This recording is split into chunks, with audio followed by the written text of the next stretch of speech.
When she became a mom, Katie Dalrymple knew her family would always come first. But that didn't stop her from having a career as well. For years and years and years, just thinking this is the way that it's supposed to be, but feeling guilty constantly about how anything that my children would need it's almost like it had to come last. When her organization refused to accommodate Dalrymple's nursing needs for her third child, her supply dried up 3 months in.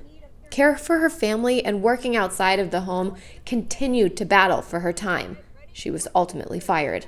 In 1989, sociologist Arlie Russell Hochschild published a wildly popular book called The Second Shift, about women working full-time, then coming home for a second shift of caregiving and household work.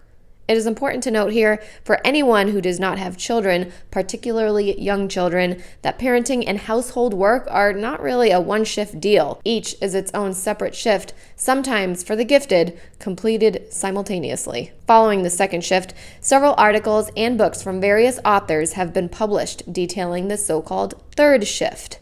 These shifts include obtaining a degree or certification in higher education, providing informal health care to family members, thinking work, such as family planning, scheduling, and problem solving, and the perfectionist shift, exacerbated by social media comparisons. Because we see the Pinterest moms, who do these great projects and these great meals, and we see people on Facebook doing these fun activities with their kids, and at the end of the day, we're like, God, I don't have a picture of my child smiling for the last 2 weeks because we've all just barely been getting through the day. Thus, it is more likely working moms are managing 4 or 5 different shifts a week.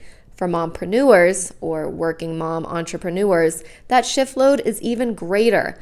Business planner, marketing and advertising specialist, media manager, accountant, secretary, tech support, customer service representative. Despite the extra shifts, Dalrymple's termination was a great opportunity to set out on her own.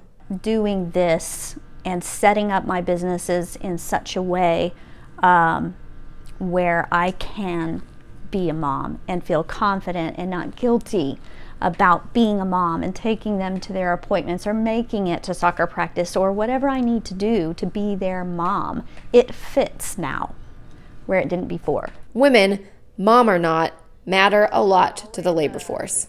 According to the Bureau of Labor Statistics, the number of working women has hung around 58 to 59% of all women for the last 20 years.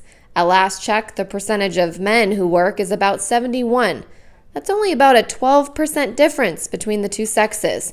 The female share of the labor force is expected to peak at 47.1% in 2025. That's nearly half. But these estimations were made before the pandemic. This year has been absolutely brutal. Researchers found during the pandemic, moms were more than 3 times as likely as fathers to be responsible for most of the housework and caregiving, and 1.5 times more likely than fathers to be spending an additional 3 or more hours per day on housework and childcare. It was one of those things, I'd be up at 6 and then be going to bed at midnight because after the kids were in bed, I would have to do work until then, and so it was very overwhelming. It was really hard. The same study found more than 1 in 4 women are thinking about downshifting their careers or leaving the workforce altogether. That's if they haven't already. In January 2020, 20.1 million U.S. moms were actively working. 1 year later, that number fell to 18.5 million.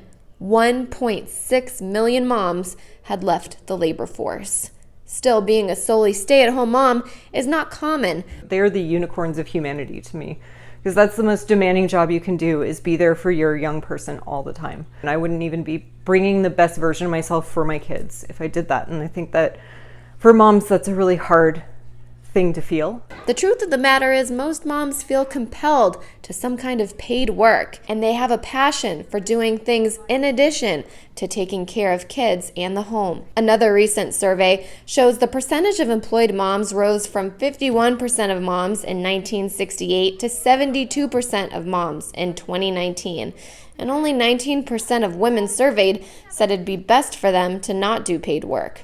Yet a majority of Americans still think mom needs to be taking care of kids the most. 76% said working full-time is ideal for fathers, but only 33% said working full-time is ideal for mothers. Honestly, what kids need is just 20 minutes a day of really good quality bonding time. A lot of moms don't want to choose between having kids and doing paid work. But while working moms are jockeying for their spots in the labor force, mompreneurs are more like little fish swimming in a big ocean of society-backed men. In 2019, women-owned businesses generated $1.9 trillion. Despite this, dollars to female-only founders fell from 2.8% in 2019 to 2.3% in 2020. U.S. startups raised a record amount of money in 2020, but funding to venture-backed companies founded solely by women dropped 22%. Every mompreneur we talked to said having a supportive partner is key. Obviously, they're not getting a lot of support anywhere else. I am married and he is great.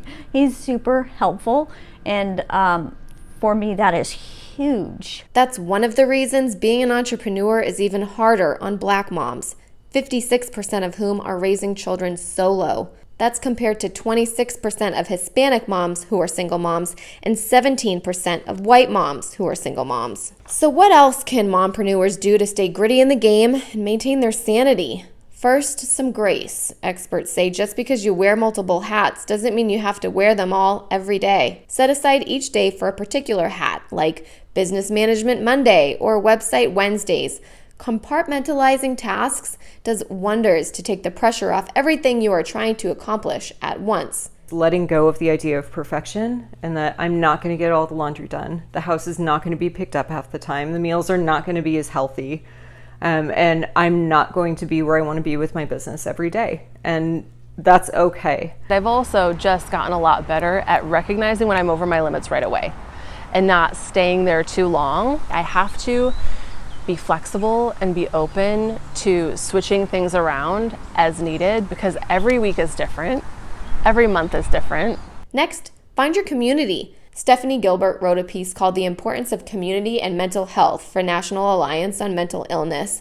In it, she said community provides many elements that are critical to mental health, but 3 of the most beneficial aspects are belonging, support, and purpose. Perhaps you're the friend who enjoys cooking and can be counted on to bring a hot meal over when someone is going through something, Gilbert said. Or you're the friend who others know they can call when they need to talk about their struggles. These roles can give you a sense of purpose through bettering other people's lives. Having purpose and helping others helps give meaning to life. Thus, it can be said women aren't meant to play every community role by themselves. Instead, for the sake of your mental health, it is best to find a community of other people to lean on and share roles with, particularly those who enjoy roles or excel at roles you do not.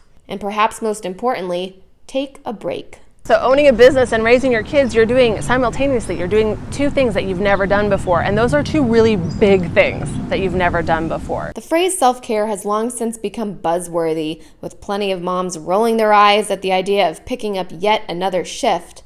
But professional counselor Alexi Foster says women really need to take that time and make it a habit. You can know a thing, but you don't have a neural pathway to do that thing yet, right? You got to start small, and you have to lots of repetition.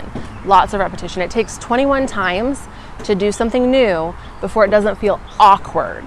How many of us actually give it that good push to 21 times?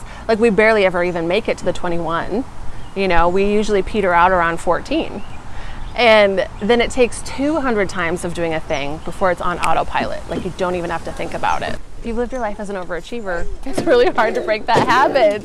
What problems have you overcome as a mompreneur? What do you love most about being a mompreneur? Let us know in the comments below.